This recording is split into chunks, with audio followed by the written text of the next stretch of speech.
A kid grows up to be an adult, and then they're interested in stories because life is short. And you have this very creative gift, but you were always like this. You know, as I'm rummaging through these papers and pictures and all kinds of things and all your stories that you wrote even in grade school, they're all about mystery and adventure and others. You're living what you have always lived.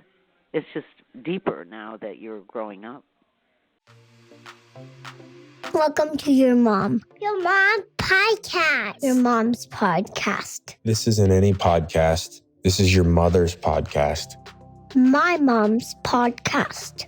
Nah, dude, she's your mom. With Ashley Allison and Lisa McCaffrey.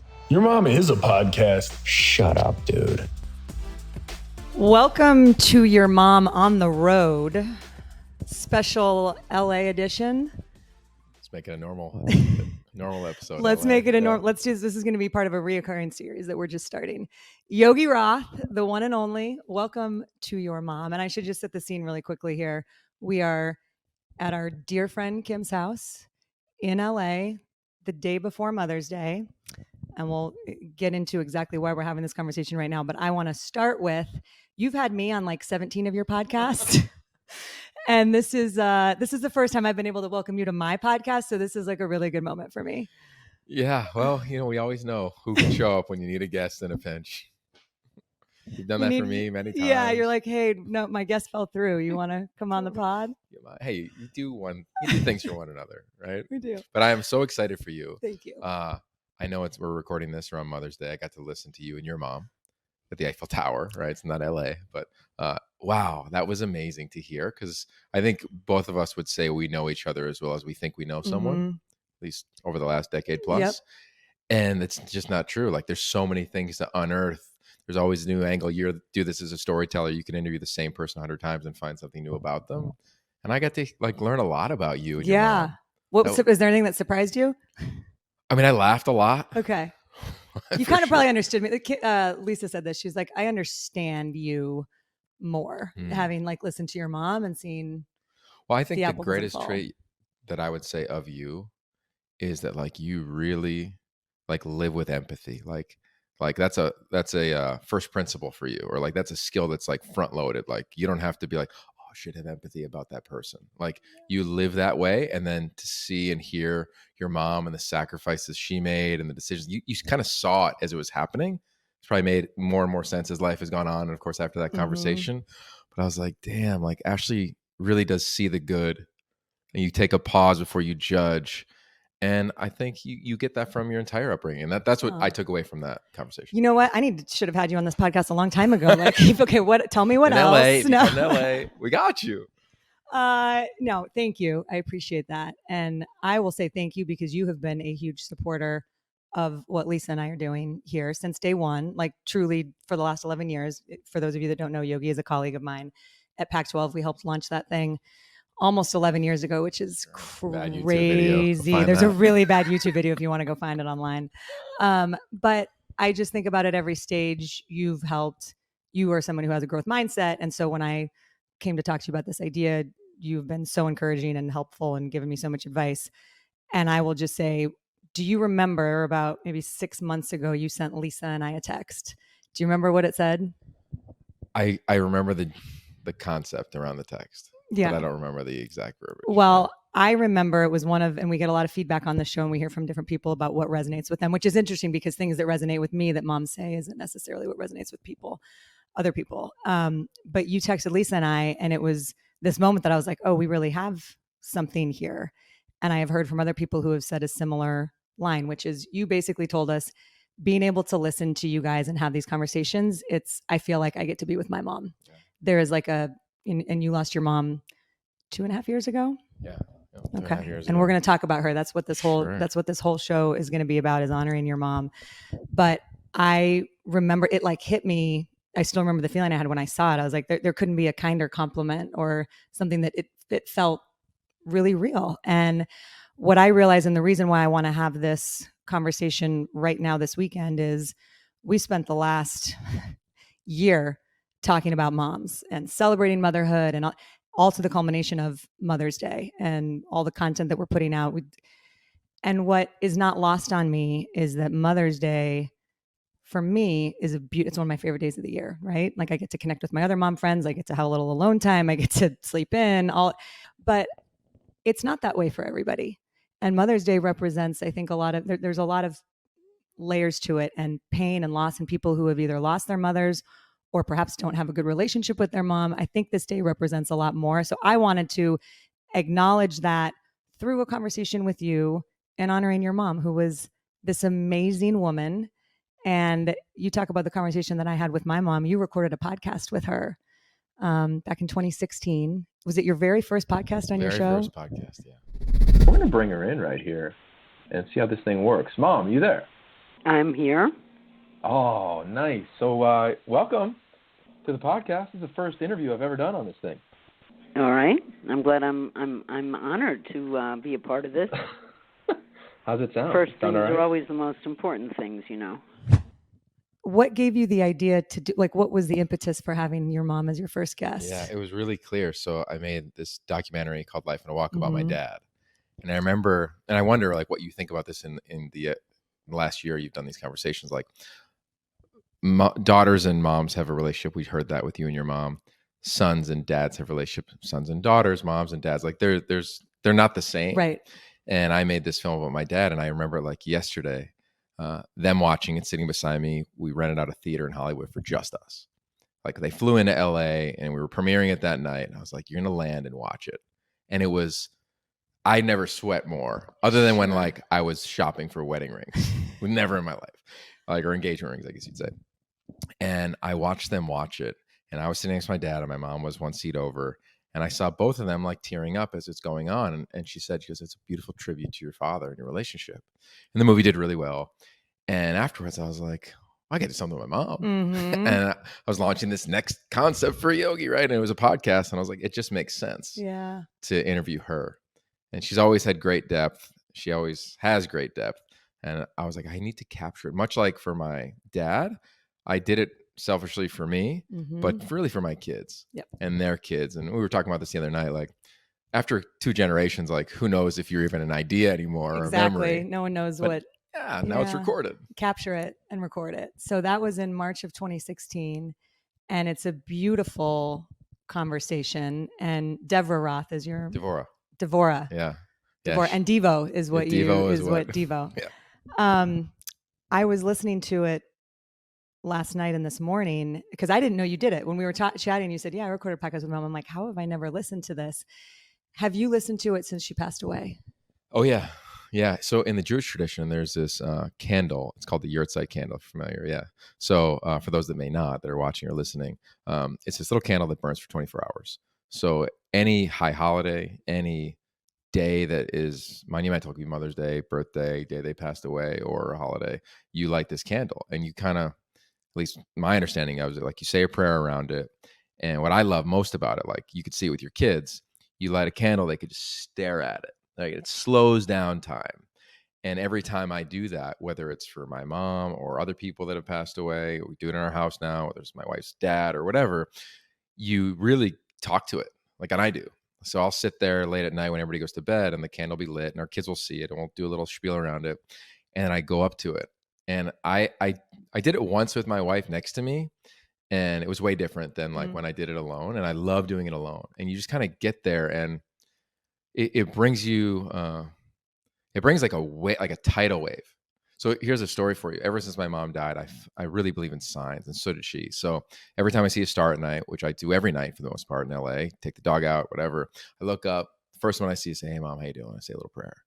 And we have a hummingbird in our front yard that whenever it comes through, I stop and I say, oh, there she is. And even so much Zane, our oldest, would be like, that's Nana. That's what they called her.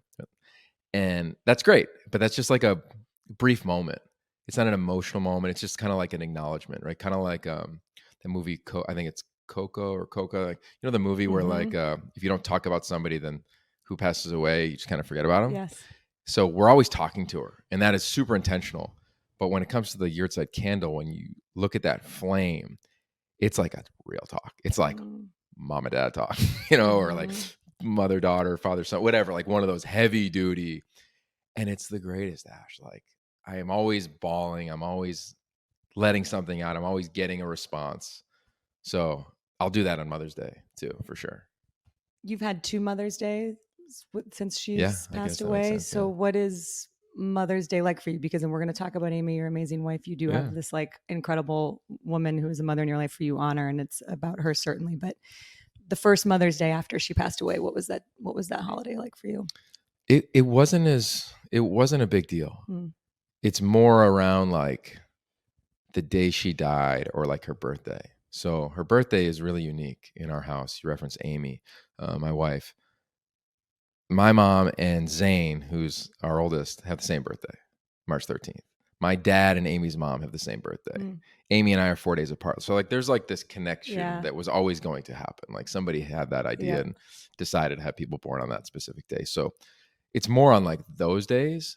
And what I think about is like my dad on those days. He to this day can tell you the exact number of days that she's been gone. And like on one hand, it's beautiful. And on the other hand, it's guttural. Like it's beautiful because they had 50 plus years together. Oh my God, how lucky could we be? You and Chris, Amy and I, 50 plus years. Oh my gosh, could you even imagine what a world that would be? How lucky you would be. And then you're like, well, and then that person leaves. Like you don't even know how to operate. And so that's where I go a lot. And then I'll kind of work through those relationships and then I'll get to myself. And like, there's always a hole, I think, for each of her children that's very different. For me, it's always been, she always asked the best question, right? And it could be a sentence. It could be a reaction. It could be like, she got right to no BS. Like people call her Devo because she was like, no bullshit. Like none at all. She could tell if you walked in the room, she'd be like, hey, so what happened with you and your mom? Or like she could just tell. I mean, she worked with people in recovery. She was a therapist forever. She's an art therapist, worked with kids who were abused. Like she could read the room like nobody's business. So like I miss that because that's like a hard thing to replace. Let alone mom, which is hard to replace. Right. Can we talk about her story? Because her life, and I will link to the interview that you did with her in your podcast because everyone should go listen to that. It's fascinating. And I knew the story and knew some of the stories, but to hear her share it in her words, and again, the first time listening to this, knowing you as I do, and knowing that, you know, she passed away 2.5 years ago, it's an incredible list to listen to. And I wonder, well, let's start with share what her life was, because her upbringing, her parents, like if you could do a movie again, you'd go. Yeah. Well, I'll start at the end for you because you're the first person I talked to when she died. Yeah. Oh. Which didn't dawn on me till now. Like I can remember it like yesterday. I mean, that morning I woke up and my mom, again, she believed in signs. And in the Jewish tradition, like you don't go until you see your parents in a dream or in a visualization or hallucination or whatever. And that night, and we kept asking her, like, have you seen your parents? Have you seen your parents? And she was like, she had lung cancer and she was the ultimate, like, screw the system. So she would never, she wasn't into chemo. She wasn't into any of that. She was like, no, I'm going to beat it with my mind. Like, and that's how she was. That's how we were raised. Like my brother Ravi tells this joke where you're sick. Like if you're like, Mom, I don't feel good. She'd take her hand, put it on your forehead and be like, no, you're good. Like you could have 105 degree fever. Like it wouldn't matter. Like it was like mental resiliency at its finest, God, I love which that. the traumas exist in all of us due to that. Uh-huh. But when she was sick, I remember she called us because the same day that we found out we were having Makai and he was a boy was the same day she told us she had cancer. And it was Christmas Eve.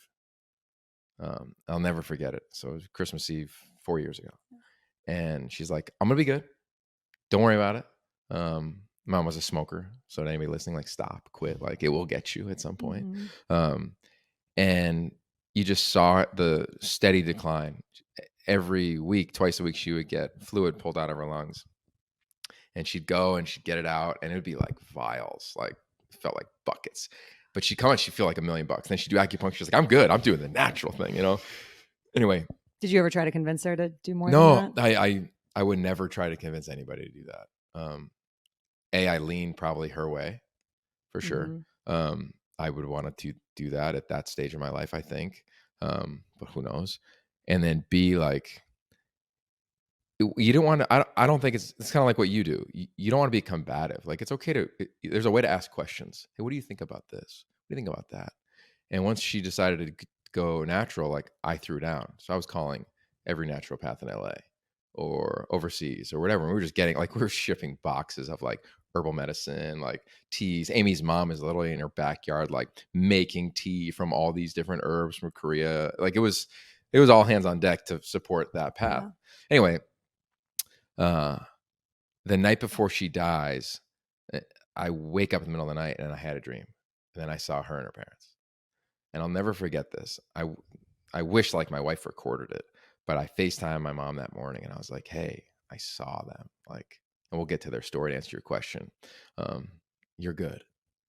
And I had, thankfully, in the pandemic, been able to go home a lot because we weren't working. You and I were both furloughed. Like, we didn't have anything to do other than a daily podcast, supposedly, that we were doing every day, which was fine, and grateful for that. But we had time. Mm-hmm. So, and we had a newborn, and I was flying back as often as I could. And you just saw the decline from, she was probably always 115 pounds. And then she became like 90, 80. And it was just like, you knew it was kind of coming to an end. And I can remember calling her and telling her that. And she just kind of looked at me. She couldn't really talk. She was kind of like mumble and nod. And she's like, yeah, thank you. Like, I'm good. And then that afternoon, my dad called me and he goes, Yogi, I think she's gone. And I remember like her, I was like, what do you mean you think she's gone? Is she? Is she not? What are you talking about, no, dude? Like, no, I think she. And like, that's my dad is like kind of soft like that, like in those moments. And I was like, well, call me when somebody confirms it, because she's fighting through this. Mm-hmm. And like, I wouldn't even agree. Which, you go to grief therapy or the principles, like what denial is one of the initial ones. So anyway, long story short, like, she saw her parents. I saw her parents, and kind of, I remember at least telling her that, and at least in my own brain, that gave me the peace of mind to be like, hey, like, you're good. And I bet she was like, thanks, I'm good. The fact that she passed away hours after that conversation, of course, that was the thing that allowed her to, she had her parents were waiting there for her. Totally. Yeah. Yeah. And I remember pulling away, because my thing was like, when I found out she had cancer, we were living right across the street from the ocean. So I just went and I just like wept and like went to the ocean. Yeah. And that's where I would always talk to her. She loved the beach when she'd come to LA or whatever. When she was pregnant with me, she said like I was crazy at the ocean. I'm obsessed with the sea and the sand and everything to do with it. So I just drove to the ocean. And my wife was working, and like the pleaser in me was like, don't bother her. She's in like a big meeting. So I just got in the car, and I think we were supposed to do like a podcast together or something. And I was like, hey, and I remember just like getting choked up, being like, and you got it. And you were like, love you, like, here for you. It was brief, obviously, but I remember driving. I remember exactly where I parked when we talked, and then I walked out to the beach and just spent time by myself. Yeah. I remember that whole time. And it was a pretty intense time. It was an intense time in the world. It was COVID. We didn't know if we were going to have jobs. We didn't know what the future was. We didn't know. Makai was how old? He was months old, July to October. So you had like a newborn. Yeah. And I remember when you told me your mom was sick. And again, for people who are as close as we are, because we work so much together and we talk on the phone every day for work and all these things, that I just remember it was kind of a side to you that I hadn't seen. And to be honest with you, I really worried about you, because I didn't know how much you had like wanted to talk about it, didn't want to talk about it. I think that's one of the really hard things around grief, is that everybody manages it differently, especially when they're going through something like that. And so I never knew, like, do you want to talk about your mom? Yeah. Do you not want to talk about your mom? Like, I felt like you'd let me know if you wanted to, but also maybe that wasn't the answer. So I remember feeling awful about like, how can I help support you? Do you even need any support? You've got what, and I will never forget after when you told me that she passed away, and after she passed away, I felt, for some reason, because of all the stories that you had told me about her, and I felt like I knew, your family and your dad, I felt this like connection to her and everything that she, and we'll talk about what she stood for and some of the principles that she instilled in you, and that she was about in her life. But I remember it so poignantly. And I've never told you this, but I was really worried about you. And I was worried about you after she passed away, because you didn't really take any time off of work. Yeah. And it was because it was an intense time right? Like there was so much that you were like, I can't not go to this meeting or do this presentation. There was some big thing that was happening right after your mom passed away that you were like, I'm doing this. And I was like, you don't need to do this. I don't even remember what it was. We were teaching a class. Yes, that's right. We were teaching a class. It was a Wednesday night class, and she died on a Tuesday. That's exactly right. And you're like, dude, you don't do this class. And I was like, of course I don't need this class that we're not getting paid for. We're just enjoying, like, it's like offering to our community. But I was like, no, I need to do this class. And to answer your question of who she was is what I told the class. Mm-hmm. And I'll tell you the story that I told the class for the listeners. The last time I was with her physically, I went to her room and I had been writing her series of notes, which I still have, like on my computer. When I'm flying, I'll write her a note. You know, I just need to write. You know how I am. Like that's how I get it. That's how I express. Mm-hmm. You know, I'll bottle it up, but if I could write it out, I can get it out. And I said, hey, let me help you. And she was changing the sheets on her bed. And oh God, this is a great story. And she goes, I got it. And she was taking the sheets off and then putting the sheets on. I was like, Mom, let me help you. She goes, no, Yogi, there's one thing I can do. I can do this. It's like, okay, a sheet's like 10 pounds, maybe, you know, all bundled up. So she does. She takes them off. She stops. And she's like wheezing. Like, this is like a tiny, frail, cancer-ridden human being. And she pauses and she goes, do you know why I love sheets so much? And I said, no idea, but let me help you put the new ones on. She goes, don't touch them. She's putting them on. She tells me the story. She goes, when I moved to America, my mom moved to America when she was 8. She had nothing. She was born in Israel, raised in a refugee camp in Poland, and it was basically on a wait list to get out. For those who don't know what a refugee camp is, imagine like a big plot of land and people living in tents, huts, whatever. And then like they had nothing. Like imagine like literal nothing. This is post-Holocaust. Like and her parents were both Holocaust survivors. Her parents were both Holocaust survivors, which is in and of itself a totally different planet story. But they talked about, she talked about it. She's putting sheets on the bed. She said, when we moved to America, we had nothing. And the first place I slept was in the drawer of a dresser. She's 8, right? So you want those big, huge dressers. She slept in the drawer of it all crumpled up. And she goes, we didn't have any sheets. So you know when I slept on it, imagine her putting one sheet on, taking a breath, trying to get some oxygen. I slept on newspaper. Puts another sheet on. I'm like, oh, you slept on newspaper? She goes, yeah, we didn't have any money for sheets. So I'd lay the newspaper down every day and then I puddle it over myself every night. And I vowed to myself that I'm going to do enough in my life that I'm always going to have great sheets. And she said, for you, Yogi, I want you to take away that, like, don't feel bad for me. And I'd say the same to the listener here. Don't feel bad that you didn't have sheets, but appreciate the sheets that you have. Yeah. And I just felt like that was so poignant. And I told that to the class in a very raw state of, you know, shock, grief, whatever. But it was a beautiful illustration of, like you, like she saw the beauty in the world. She's tough. She wasn't going to take any shit. She was going to stand up for what she felt was right. Her kids were going to do the same thing. You weren't going to miss out on an opportunity because you lived in America. You weren't living somewhere that didn't have those opportunities. But she wasn't going to ever forget where she came from, and also where she was going, and when she got there, the appreciation around it. And that was like the toughness, the resilience, like all the things. As she's like the scene of her putting these sheets on and telling you that, it's. I haven't thought of that story in a long time. I forgot that story until you started telling it. And now it's all coming. I remember it so poignantly. And the class was feeling exactly like I'm feeling right now, which is just, you're picturing it in your head. And it's like, it was a moment. And how could you, there's not a better way that you could actually illustrate what she's talking about as she's doing it. And you're watching your mom do this, she's not letting you help her. Yeah. Yeah. It was beautiful. Like, her parents are both Holocaust survivors and went through hell. Like, her mom had to change her identity when she was 12 years old. She came up from school. Her whole family was murdered, axed to death in the Holocaust. She went on the run and had to basically pretend she wasn't Jewish forever. Living in farmhouse after farmhouse, like getting frostbite, just like living a life we can't even fathom as a female, let alone like a human, like a 12-year-old girl. Like, come on now, what are we talking about? And my mom's father at 19, at least in his eyes, he was playing like professional soccer in Europe, came home one day and the Holocaust started and got put on a train and got taken to the concentration camps, just like you hear in the movies. Take a shower. Is it water? Is it gas? Is it water? Is it gas? One day led out to dig his own grave. And in the moment, he's like, screw this. I'm not going out like this.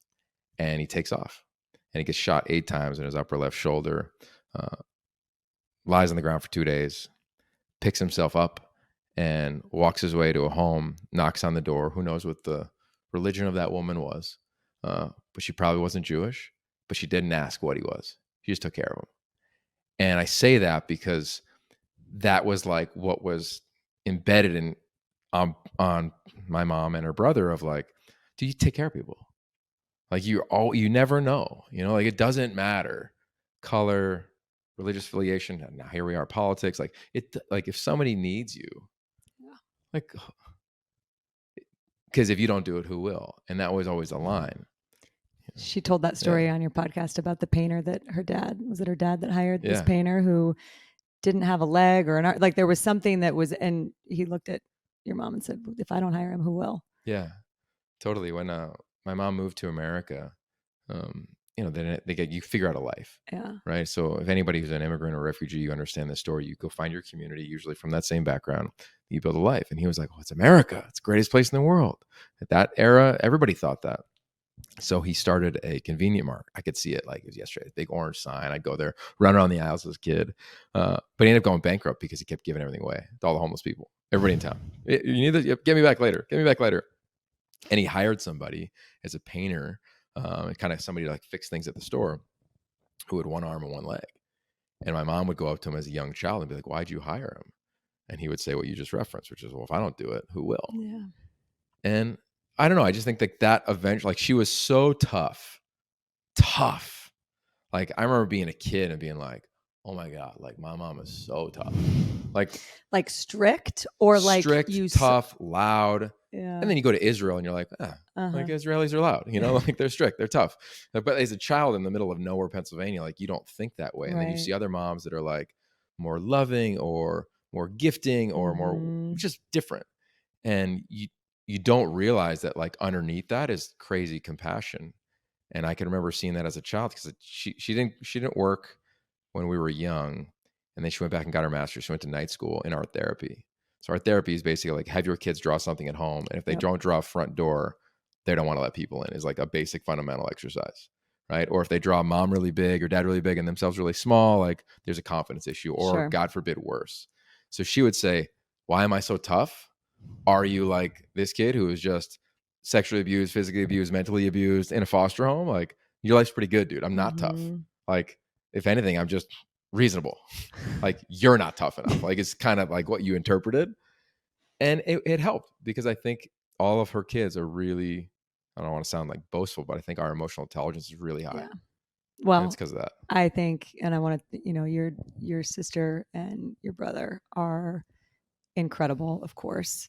And I remember Ravi, your brother, who is funner version the of me. Best. Yeah, I did say that. I felt like that's always was like not a nice thing that I said to you, but true. it's, if I'm going to be a truth teller, which you always tell me is really important. Like Ravi is like the fun version of Yogi. The more fun version because you are very fun. Yeah. He is like on another. He's the more fun version of humanity. Like he represents. Give him a Ravi around the world. My favorite follow. Like the only reason I'm still on Instagram, basically. But he posted this beautiful tribute to her after she passed away, and I remember I've read everything that he wrote because he wrote a few different things, and it was again the side of him that again I don't know Ravi well, but I was so taken with how. Like who your mom was. So when you say that you don't want to be boastful, like, of course you guys are through her, from her, like you are your mom. When you think about her traits, like what do you think you are most like her in? Probably intense. Like I know I'm intense. I try to be chill, but like I'm intense like her. I think like she told us this at our wedding in Bali. She gave a speech that I have still, and it's so beautiful. And the last line she said, if you bring the sacred into the everyday becomes sacred, which is like in our home, kind of a foundational principle of our marriage and our house. And I think that's true. Like, I think I didn't see her do that, but she did that. And then I think lastly, like she's a fighter. Like I can remember, and I think a lot of adults, I don't know, may be able to relate. I can remember being like 11 years old, sitting on our steps, holding onto the rail. and my parents are in an argument, and finally I like yell, like, stop, or something. And I had this wall in my bedroom, and there was one hollow spot, like old school houses, and I had a picture of like Allen Iverson or something covering it, but behind it I could like punch it, and it would like be like dead, so like you could like punch a hole kind of, but not really like destroy the wall. And I remember that's like where I would go, and I was mad. And after I yelled, she realized I wasn't asleep, and she came up, and I was like, "Are you gonna get a divorce?" And she looks at me, and I'm not judging anybody here, but she looks at me and she goes, "Yogi, no, people don't have to agree on everything, but we're gonna fight, and you fight through it." I embedded that. Yeah. Like, if you ask my wife why she loves me so much, she'd say he's a fighter. And I am. Like, now I'm also like a commitment phobe up until when I met Amy. Like, there's a lot of other issues that I had because I was like, I don't want to fight unless it's like what I think I want to really fight for. I'd say that as a professional. I'd say that as a friend. I get that from her, and that might make people uncomfortable. That's happened before, whether it's with colleagues or maybe it's happened with you and I don't know, where it's like, probably not, because you're always so prepared, but like I have a standard, and I'll fight for it. So I think that's probably the three things that I'd take away. And then I'm the antonym of a lot of things too. I think children like you, like one of my two love languages is touch. I don't remember ever really being like held as a kid. Yeah. Like, so that's my own issues of like, I need that, I'm like, Amy, hold my hand. Yeah. I get that. No, I totally do. What's your other love language? Affirmations. Yeah. I think that's like the athlete in me of like, I need a coach to say like, nice route. Yeah. Or like bad route, like whatever. Like I need feedback in that way. I think every man I know, that's one of the love languages. Yeah. That's true for everybody too. I mean, we all need that on some level, but yeah. What did you learn about her? I think one of the interesting things when you lose somebody and you're going through that grieving process, and I felt this way when I lost my grandmother, you know her so well. She was your mom, but you learn things about somebody after they pass away, because all these stories come back, and there's people that you read stuff and you go through her things. Was there anything that you learned about her, or a story or something that you didn't know until she passed away, or was she going through that? Yeah, two things that jump right out. I didn't realize like how in love my parents were. Like, we would sit at home right after she died. Everybody, of course, you go home, and my wife is amazing. We had a newborn. Like, it was hard. Yeah. And she would like take care of it. And then the kids, my siblings and I and my dad, we would sit downstairs, and we'd all kind of take turns going through it. But to hear my dad cry like that, like, I didn't think it was possible. I remember you telling me that, calling me after one time. You said, I saw my dad cry in a way that I didn't know was physically possible. I saw him cry twice in his whole life. All right. Twice. And I know exactly what those moments were. Yeah. And this was just like, it was heartbreak, And I would cry like that. Like, I remember feeling in my chest, like, what is the tearing happening? You felt it with your grandmother. Like what is going on? And then you add in 50 years, and then all the stories, and every night it was like a wail. And I think when we left, you're thinking like, what is every night? And it probably was a lot of that, at least for a year for him. So hearing about like how connected they were. I mean, they met at 17 on a blind date, and she was a badass. And at 18, she's like, I'm going to Israel to fight in the war. And he's like, I'm even more in love, and hook, line, and sinker. Yeah. Even rap. And they didn't have kids. So they were in their like 30s. So like, they kind of like lived life, hitchhiked all throughout Europe, like didn't have any money, but figured it out, like figured out how to go to postgraduate school and get master's degrees and all those things. And we're just sit up all night. I'd imagine like smoking cigarettes or smoking a joint and waxing on philosophy, because they loved that. So I think that was like, wow. And like, it's a great point. Like, we never know how deep anybody's relationship is. Even if it doesn't look like, here I was screaming as an 11-year-old thinking that my parents hated each other, or even like they were just loud. And there were probably really tenuous moments. There always are. Yeah. So that was the first one. And the next one is a phrase that I've really adopted, which is in Hebrew, it's Tikkun Olam, which means, and we need to talk about you in a second here, but it means repair the world. And she, in her last stage of life, last 15, 20 years, she worked in a drug and alcohol rehab center. And she was a badass, a hard ass, but she told you till you straight. And she had this phrase that she would put up on the wall. She would have everybody do art and all those things throughout the facility. And they all fall in love with her. And the coolest part about her dying was a lot of the people in recovery came to our house. And were like, you don't know me, but my name is so-and-so. You don't know me, but my name is so-and-so. And the idea of like, when you are at your lowest, do you feel like you can still repair the world? Because you're going to be, quote unquote, repaired. You're going to be healed. And that's what the work she would do in art therapy, in different sessions. And then you get out of that rehab center and you're like, you have something to hang on to. Yeah. And the last thing I did with her before she died was I showed her this short film that I was making called All American Stories. It was like a series of short docs. She watched a rough cut of one of them and she looked at me and then she couldn't get much out, but she said, you're doing it. She goes, you're repairing the world. That's exactly what Tikkun Olam is. And of course I'm like bawling and I was like, yeah, I'm trying, and she's like, just keep doing that. Like, you're great at that. Like, keep telling those stories, like whether it's in a game or whether it's in a show or whether it's with your future kids. And it was beautiful. And, what's interesting about all that is like, she dies and you go into like, I don't know, everybody does their own thing, but I crashed. I can remember coming home one night from a show we had in the pandemic because eventually the season started. And I swear my mom died before football on purpose. She's like, I'll do it before the season. So you don't have to miss a weekend of work, right? She loved football. We called her coach. And she'd watch everything. She'd watch you. She'd watch the whole crew. She'd have opinions on socks, outfits, ties, commentary. She loved Nigel. Oh, my God. She loved it, watching him. And that's what we were doing. We were doing the nightly show that year because we weren't on the road. And I remember I came home from a night and it was just the lowest I'd ever felt. And it was her passing, of course. There was a lot of other stuff about a house, he had a baby. Like I said, a lot of challenging things going on. And I went to our bedroom and I remember just falling on my knees. And I have no problem telling this. I'm not embarrassed by it. And I was losing it. And I looked to my wife and I was like, I don't have an answer. Like, I don't have a tool. My life's been pretty easy. Like, I've fought for stuff. Like, I'm competing and, whatever. Like, there's some cool inspirational stories here and there. But like, I haven't had to deal with a lot of tragedy, trauma, if you will. And it felt like it all happened in like a month. Yeah. Like everything I never thought would happen to me happened. And that was the first time I was like, oh, that like mental health thing that you champion all the time. Like, you kind of live in this now, bro. Let's find an answer. And I called up a guy you had on the show, Mike Gervais, who's a good friend. And I said, hey, I need help. Like, I need help like yesterday. Who can I talk to?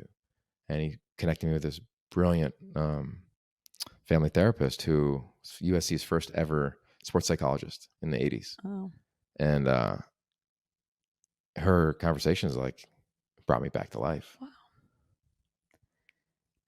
I was thinking about one of the things that when I was listening to your mom's interview that you did with her, which again, I'd love to hear what the experience is like of being able to go back and listen to that after she's not here. But one of the things that you asked her that like, I literally paused it before I even heard the answer and was like, man, you said, what was it like when you lost your parents? Because I think they died you were in college, I think at the time. And her explanation of her dad died of cancer and went very quickly.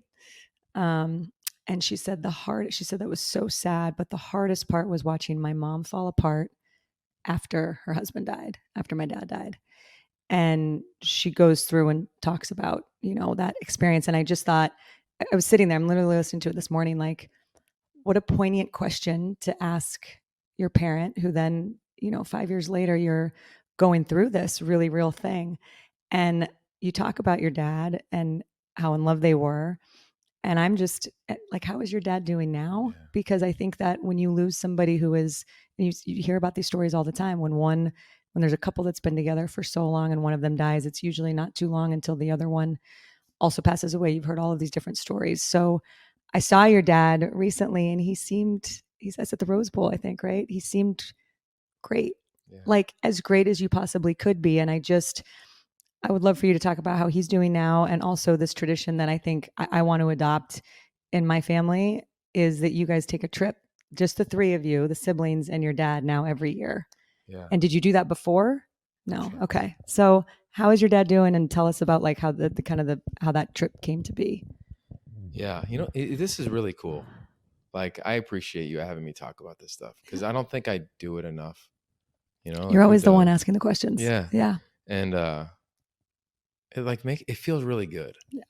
Good. You know, it feels really full. Like, and I hope like on Mother's Day or whatever, we adopted a tradition after we did Life in a Walk, which is at dinner with your family, you have to ask only questions you don't know the answer to. And everybody call it a room of 6. You're going to get 6 different questions. You can't ask the same person twice, but it lasts for hours. Wow. I have a record on my phone, the last real family meal we had with my mom, where we did the same game. I say that of like, how's my dad doing? The blessing and the curse of him is, in my opinion, he's the most well-read human I've ever met. Reads 5 newspapers a day. I feel like he knows everything in like a really humble way. Like he could debate everything and you never feel like a debate. Like he's really aware, I think. And he started as a family therapist and a marriage counselor. And then we had no money and he taught himself how to be a stockbroker and then did that for 17 years. Then retired when I was like freshman in college. I guess he did well. I don't even know. Like nothing changed. Yeah. And then became an EMT and then became a professor and then became a yoga teacher. Like now he delivers Meals on Wheels. Like my point is that like he was always engaged. Like his mind is really sharp.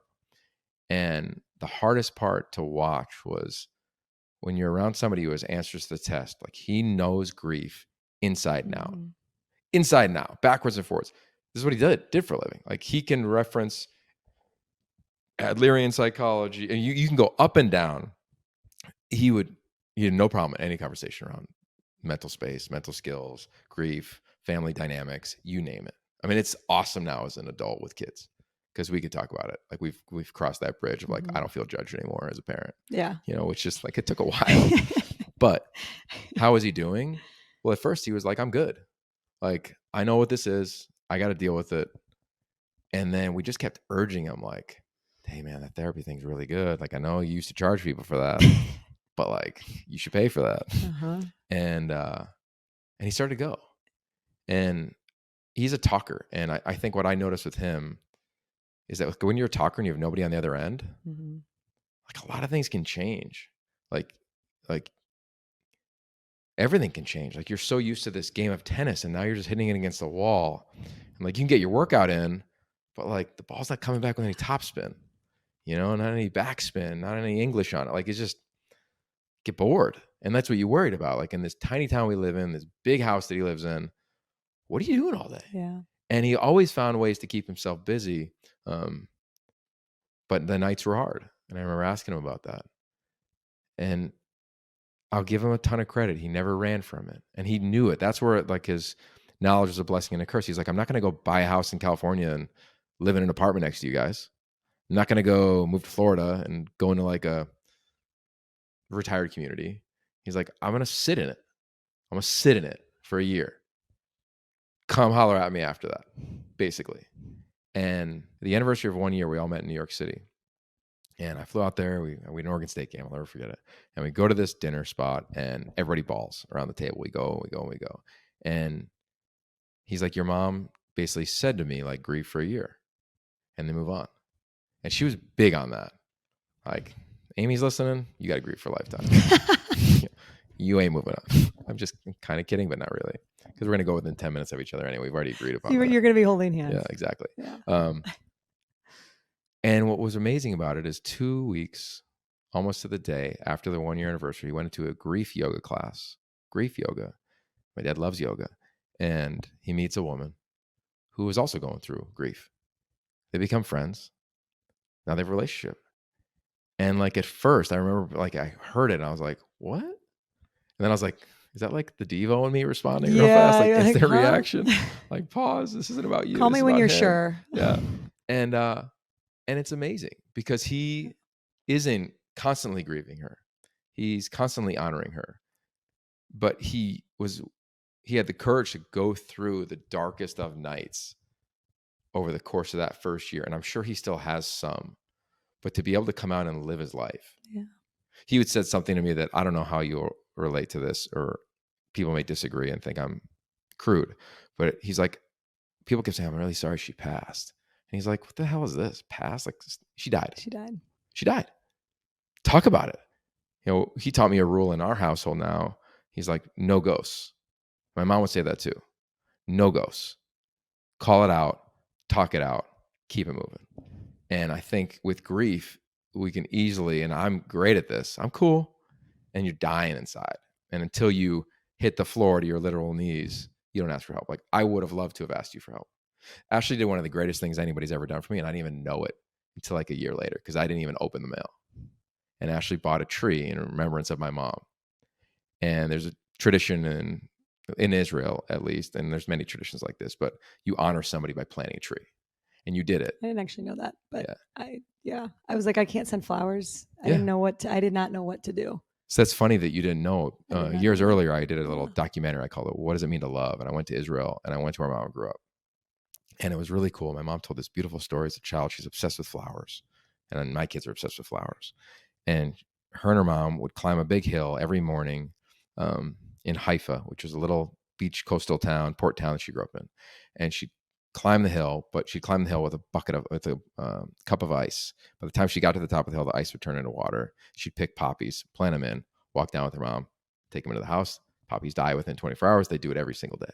So I went to Haifa and climbed a hill and found poppies and brought my cup of ice. Wow. And I just kind of honor this concept around life, death, her. And anyway, I say that of like when I was in Israel, we also went to the forest where all these trees are planted in honor of people who died. And I 100% thought to this day that you knew. I had no idea. No, I was just searching for something I was thinking about repairing the world and like, what could I do that is like, amazing. That was wow. I didn't know that, but that's. And I was like you're not going to judge me as like a bad friend, but like, I didn't even know. No. Well, didn't even know. But I also wasn't like, hey, did you get that cool thing that I did for you? Like, I didn't get the thank you that I would. No. And that was the other thing too, is and Martha Thomas, who we had, Solomon Thomas's mom on, who we had on this podcast, I still think about her all the time. People don't know how to handle other people's grief. People don't know how to handle their own grief. Obviously, I think that's something that we really struggle with as a society, but people really struggle with what to say and do for people. And I am that same way. And like, you want to be there and honor, but you also don't want to be too much. You don't want to be too little. You want to be and that is one of the things. So I guess there's two last things that I want to ask you. And I know we're at time because you have to go pick up your kid, which I can't make you late to go pick up your son. But the last two things I want to ask you is, one, what advice would you have for people who do want to show up for friends who are grieving? And again, everybody deals with it differently and needs different things. So that's part of it. But what would you say, like either what helped you, or as you've gone through this process and you're forever going to be grieving your mom on some level, of course, and honoring her, I should say, is probably a better word. But as someone who's thought about this and been intentional about it, like what advice would you have for people who are trying to be there? Yeah, it's a great question, because I thought I was always a great friend when somebody lost a parent. Yeah. We all do. But until you deal with it, like you don't know. Yeah. Like, and I think that's just a fact. Mm-hmm. It's like, you don't know what it's like to have kids until you have a kid. You don't know what it's like it's just a fact. So what can you do? And I believe this. I steal this from Chris Peterson, our friend, which is like, call. Like, don't text. Yeah. Like, just call. Hey, I love you. Thinking about you. Because you don't want to talk about it all the time. And sometimes you do want to talk about it. And then the second thing is like, when you're around them, like, don't be afraid to bring it up. Yeah. Like, because their memory and those stories and being able to talk about it is something that is so important. Yeah. And that's what keeps them alive, is being able to.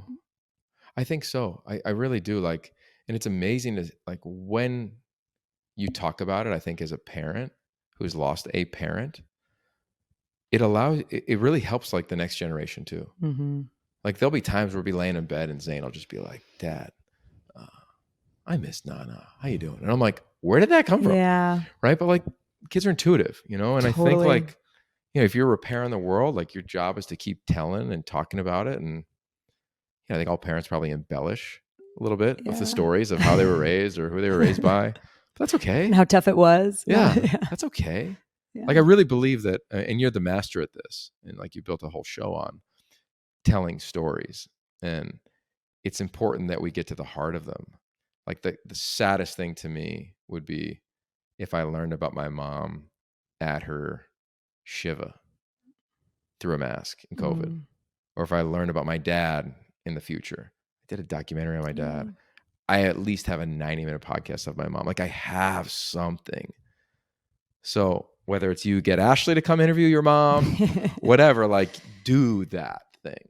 And when I did the interview with my mom, it was so poignant to me. And I'm like, I'm always going to have this.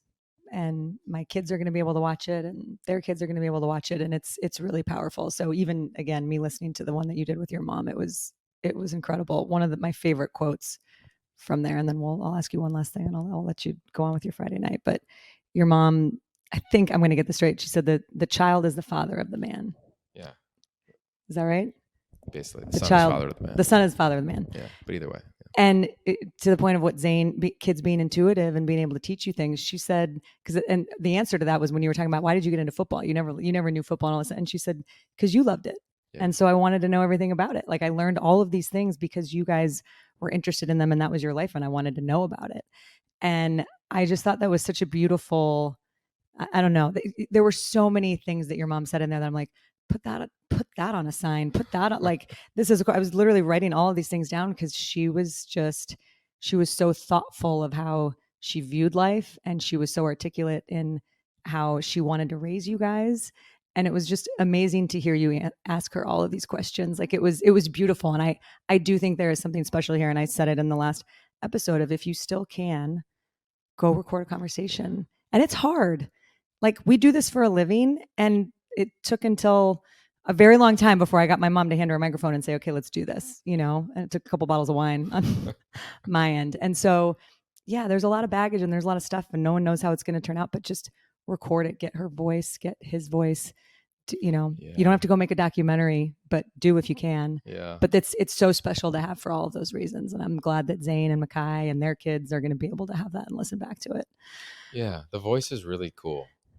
Like just hearing it. Yes. Like I'll listen to that conversation you referenced a lot. Do you? Like, because I also wouldn't be surprised if you didn't listen. I think there are some people that have a hard time going back and listening to it. So what is that like when you do listen to it? It's what you'd imagine probably. Yeah. Like the first thought is like, I miss you. Mm-hmm. Like when I put our kids to bed, especially like the baby, like I have the same prayer that I say to them every night. And sometimes like when you're holding a little one, like it's very intimate. Yes. Right. And as I'll hold them and I'll, say this little spiel, oftentimes I'll say like, God, Mom, like I wish you could see this guy. And that still cuts me to this day. She held him once, like we went back, like I was like, screw it, we're going. I don't care. Like he'll be fine. We'll make it. We're making it happen. But that is the one, like you do have regrets. And then you have to flip it of like, I would say that. And then my brother would say like, I don't have kids. I don't have a partner. Like at least she got to meet them. So I think you compete to like not hide your emotions, deal with them, and then really respect everybody else's. And then take them for what they're worth. Like I'll never forget, I called her totally losing it one day. I was in San Sebastian, Spain, and Amy was there. And I didn't know like how to prepare anything. Like I was like, how do I cook? How do I clean? How do I do it? Like, how do I like whatever. I was just like freaking out as like a parent, as like everything. I was like, what am I doing? Yeah. And she just laughs. She goes, son. And she rarely says that. Son. Your only job is to be present. That's it. And I remember being like in my tracks, like, okay, I can do that. Like I can do that. Like sure. That's it. That's all I gotta do to like do this parenting thing. I just gotta be present. And you are, Yogi. You are. I've seen it. And you are. Like you live it. And I think I am grateful on her behalf that she got to see you start this chapter of your life, like finding Amy, starting a family, and it was right at the end of her life. But I imagine being a mom, knowing the peace that brings you, that like you're good, good. And so that's the last thing that I do want to ask you is about Amy, your incredible wife. We've talked about her a couple of times. She's not allowed. She's grieving you for the rest of her life if something happens. Your favorite thing about Amy, like how has she changed your life, and what is your favorite thing about her on this Mother's Day? Oh, I didn't think that's what you were going to ask. But I'll tell you what I thought. Answer the first one. Answer what you thought I was going to ask. I can remember so vividly it hasn't happened in a long time, but we would be in bed when my mom was sick. And I referenced this before, like it feels like somebody's taking a lobster cracker or whatever, those things to like your rib cage. And I can remember like leaning one way, like opposite of her, and just feeling like my chest was breaking. And she just like never stopped showing up. Like she lost her dad at 13 and then her stepdad in her early 20s. She's had a lot of things that could make her a pessimist. And the thing I love the most about her is that like she loves harder. Like she always does. And when it came to my mom, like I have this picture of them in Indonesia. We were getting married. She took her on like a spa day. My mom was like no frills, wore the same Levi jeans forever. And I remember, but she's still like a woman. Like she loved being pampered. And they're holding hands on this like dirt road in Indonesia. And I can remember just being like, wow, like Amy like really threw down for my mom. And then she showed up for me while she had a newborn, while we had a new house, while we both got furloughed, while we didn't know how we were going to figure anything out. And yeah, I'll just never forget that. Cause like, I don't think there's words you can say when you lose a parent. I think it's like what you did with me. Like you didn't say anything on the phone that day. Amy never said anything that I'm like, oh, that line. Yeah. But like you just showed up. Yeah. And I think like everybody at like the rehab center in Pennsylvania would be like, yeah, Devo showed up. Sometimes I didn't like how she called me out, but she showed up. My brother would say like every play she showed up. Every time an audition, she called up. I think daughters, especially firstborn, and moms have a unique relationship. But my sister would be like, yeah, it wasn't always pretty, but she showed up. And anyway, Amy does too. Yeah. Which is cool. And like, what's really cool about all this, my mom's parents, when the Holocaust ended, my mom's dad went and met a woman, got married, had a baby. And a couple months later, after the baby was born, the mom and baby both got murdered in this town called Kies, this little town in Poland, like the largest massacres per capita in the history of the Holocaust. Their stories are documented in the Holocaust museums. And he's angry. You can imagine what he's going through. And he got on a train and he sat next to his then wife, which ended up being my mom's mom. Mm. And I got on a plane that I was never supposed to be on. And I sat next to my wife and our kids' moms. Like to say that they're not interconnected, you're missing, in my eyes, you're missing the boat a little bit on that. Oh, I didn't know that. That's a beautiful. It's just kind of cool. It is cool. And I think that's when you talk about documenting people's stories and like all of the things and all of the decisions and all of the inflection points that had to happen in the universe for you to be sitting here, for Amy to be sitting there, for you guys to meet on a plane, for like any of it. If we actually ever step back and thought about, it's like, it's all a miracle. It's just all the things that happen and all the people who made all of these different decisions along the way. It's unbelievable. I will tell you, it's unbelievable. And I will just tell you my favorite thing about Amy, and I have a million favorite things about Amy. I think she's like, good job. hold on tight. Yeah. Don't worry. She lets you, I don't want to say lets you, she leans into and loves you being you. And everyone loves you. You are like larger than life. Everyone I meet is your best friend. Like, oh, Yogi, I love him. And I don't think it's always easy for the partner of that, like really bright, shining light that I don't want to, and I'm saying this in a way that I mean this in the way that like, I love you to death, like takes a lot of the attention in the room, not because you're seeking it, but because you just, that is who you are. And people just want to be near you. You're a magnet. And she, is kind of like, sure, bro, like go ahead, do your thing. But she loves you. And I will never forget. And I have pictures of this. We were over at your house. We all came over for dinner the night after your book came out. And she just celebrated you in a way that was like so beautiful and so special. And she had this kind of like amazing thing. And you guys had sparklers. And it was just, I remember watching and being like, God, I'm so glad that Yogi found his person, and that it's Amy. And the last story that I will tell, that I hope we can cut this out if you don't want me to share this, but I still laugh all the time. To me, when you told me this story and now knowing about your mom, I'm like, that's a page out of your mom's book. You were telling me that you were walking, you guys were taking a walk, and you were like talking about something, and when am I going to get my break? Yeah. And she says, what did she say? Amy goes, you effing got it. You met me. You fucking got your break. Yeah. You met me. Yeah, you met me, dude. You're good. She told me that again like 2 days ago. Good. Yeah. She should tell you that every day for the, because it's true. And whatever happens professionally, whatever million more amazing stories that you tell in every, place that you will go tell them, you met her and it changed everything. And I think about your mom and just knowing, again, the peace that it probably brings her, knowing that you've got Amy and you're good and you're a dad now and all of that. It's a beautiful thing. So Amy, I love you. Thank you for being the break that he needed. Amen.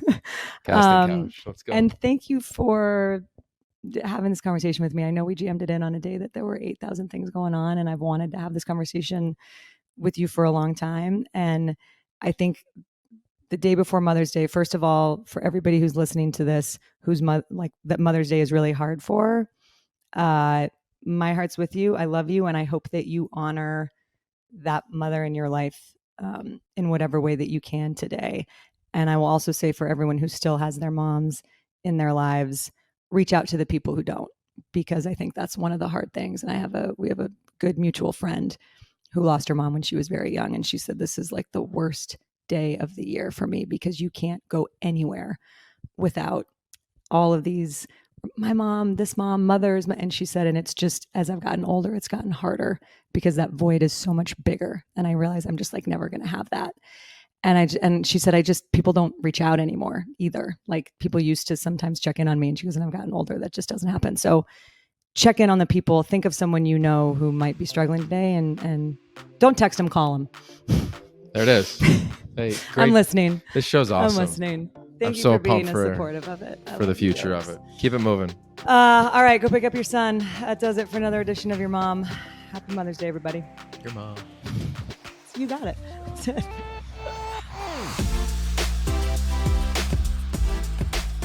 Well, thank you very much, Mom. I'll give you a holler later on, and I'm going to close up this podcast. So thanks for coming on. Okay, so you will contact me later. I'm going to call you on your regular phone. You got it. Don't worry. I'll call you in a I few. love you, honey. Thanks. I'm honored. I hope I taught you something minuscule, because you teach me more than you can ever dream of. Did you hear all that? I did. Thank you very much. Day.